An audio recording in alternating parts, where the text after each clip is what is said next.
Ohio lawmakers are crossing the aisle working on a bill that would make it illegal to commit a hate crime in Ohio. It would increase penalties for assaulting or terrorizing someone based on their race, ethnicity, sex, or even their political affiliation. Reporter Morgan Trow is live in our Columbus bureau tonight. And Morgan, this bill came from the lawmakers' own experiences.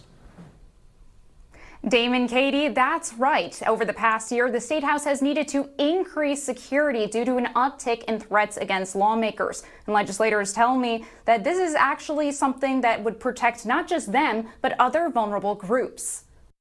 We certainly do get our share of nasty correspondence and the occasional threat of physical violence. From a bullet and white powder being sent to Ohio Attorney General Dave Yost and nearly 30 other public officials, to threatening voicemails and messages to State Rep Tex Fisher. One person encouraged me to take my own life. A slew of Republicans like him have joined Democrats like Rep Dontavius Gerals in sponsoring House Bill 306. It would prohibit hate crimes and allow victims to take civil action against the perpetrators, potentially resulting in tens of thousands of dollars in fines. Our laws don't go far enough in terms of legal recourse when a hate crime does indeed occur.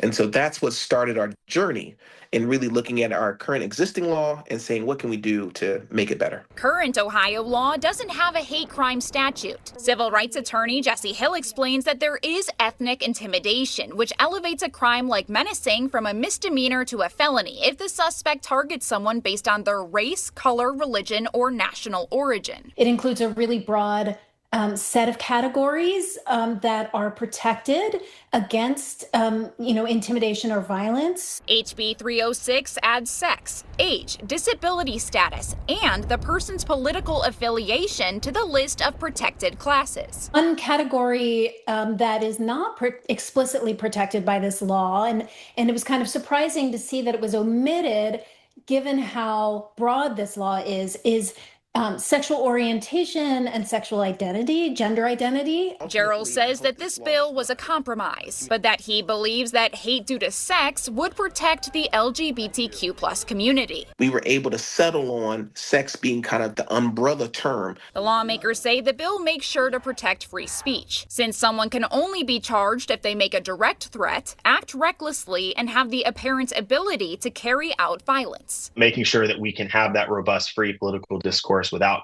people having to fear for their own safety or their family's safety is really important.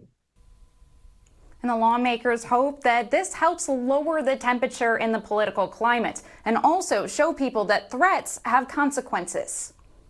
Hitting close to home for them. Morgan, thank you so much for keeping us up to date on what's happening down there in Columbus.